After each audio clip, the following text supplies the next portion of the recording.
What is an oath? Well, it's a serious promise that what a person says is true. In Bible times, people often made an oath by saying, "God is my witness." The oath often asked for God's punishment if what was said was not true. Jesus taught that people who love and obey him do not need to make oaths because they should be known for saying only what is true.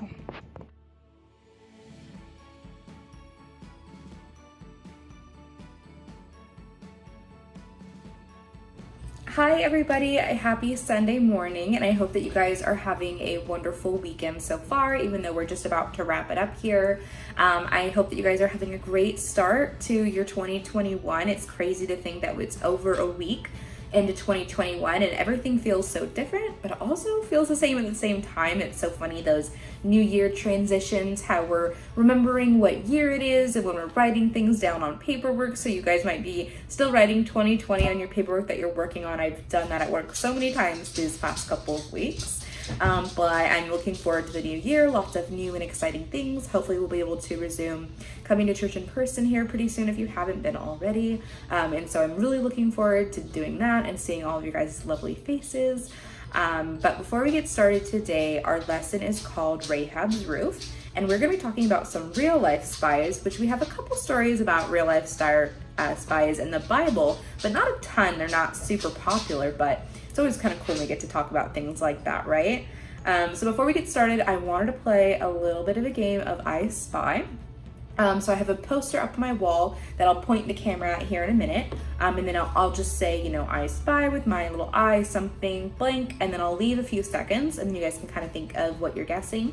And if your parents there with you, they could take a guess too, and then you guys can kind of have a little competition to see who can get more right.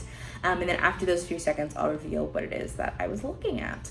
So I'm gonna go ahead and point you guys over towards there. Now, it might be kind of flip-flopped because I'm doing it on my camera, but hopefully you'll be able to see what it is that I'm looking at.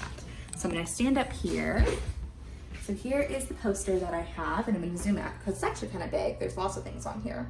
But the first thing is I spy with my little eye something pink. So if we give you guys just a minute to kind of look up there, see what things are pink and what it might be that I'm looking at. And the thing that I'm looking at are those pink cherry blossom trees that are right up there into the left corner, right up there if you can see them. And the second thing is I spy with my little eye something, an animal, who has feathers. There's a few of them there. So see if you can think of or see which one it is that I'm talking about. And the one that I'm talking about is in this summer photo over here, and is the pelican right there. That's the one I was looking at. And then the last thing is, I spy with my little eye something green. And there's lots of green in this poster. So see if you can think of the one thing that it is that I'm looking at. I'll give you just a little bit longer. And the thing that I'm looking at, I'll zoom in here because it is a little small, but the thing that I'm looking at here is this top to the cafe there, the little cafe, what do you call those? The covering, that's right up there. That's what it was that I was looking at. So we're gonna go ahead and get started in today's lesson. And like I said, we're gonna be talking about some spies, real life spies. And the big idea that I want you guys to be thinking of as we're going through the story is that we can recognize God's amazing power and we can choose to trust in him. And then our Bible verse this week is a great one. It is Psalm 96:3, and it is, "Declare his glory among the nations, his marvelous deed among all people." So keeping in mind that the Lord's deeds are marvelous, right? They're amazing and bigger than any one person could have ever done, right? So let's go ahead and get started with our story. So when Moses died, he left Joshua in charge of God's people. Joshua was now leading the people, and they were about to cross the Jordan River to go into the land that God had promised to give to them. How many times have we talked about them going to this place, right? How do you think Joshua felt about being the leader after all this time? Before the Israelites did anything, Joshua wanted to know what was going around in and around Jericho, the first city that they would come to once they crossed the Jordan River. If you've seen a VeggieTales, then there's a really great VeggieTales story about this, and I really recommend you guys watch it. It has a great song in it. So Joshua asked two of his most trusted men to go on a secret mission to Jericho. These men were to spy on the city and then come back and tell him what they saw. So these two men set off for Jericho. They did what he said. A strong wall surrounded Jericho, and in fact, it was so thick and strong that houses were built right into it. Think about a big wall like the Great Wall of China. It's like that, but even bigger, and there's houses in it. So people were actually living in the walls. So crazy to think about. The spies soon found their way to one of the houses that was built into the wall, the house of a woman named Rahab. Rahab knew that the men were Israelites, but she let them in anyway. And just remember that in the city of Jericho, that wasn't an okay thing. You didn't want to let Israelites just into the city.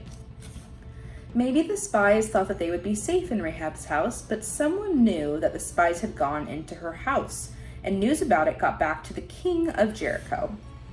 Just after sunset, when it was time to shut the city gates, guards from the king came to Rahab. They were probably big guards. Think of the big soldiers with all the armor that maybe you see in the movie, or even superheroes, big like that. And there were probably a lot of them. They didn't just send one or two. I'm sure there were more than a handful. By the time they knocked on Rahab's door, Rahab had already hidden the spies.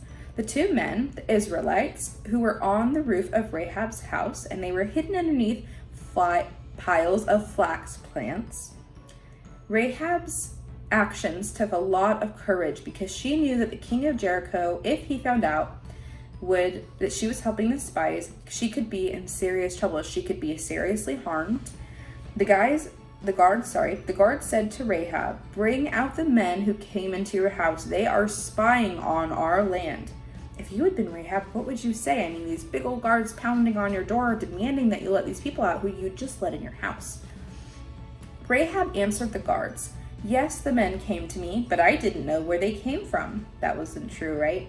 But also, they left at dusk. I don't know which way they went. Go after them quickly and you might catch up to them.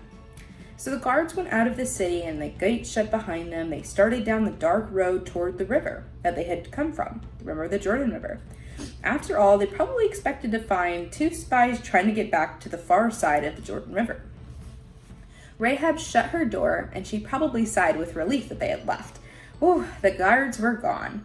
Now she really needed to talk to the two men up on the roof to see what the heck was going on. Rahab went up to the roof, and what do you think that she said to the spies?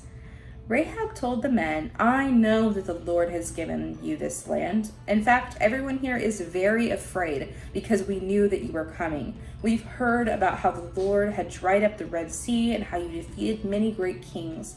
We know your God is the God in heaven and on earth.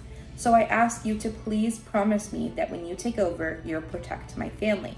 So all this news of everything that God had been helping the Israelites through and getting to the promised land had carried over to Jericho. So everyone in Jericho was aware of what had happened and the great things that God has done, which is good because then they think, of course, they think God is real. If there were anybody who didn't believe in God before, after hearing these stories, then surely they would know who God is and the power that he holds.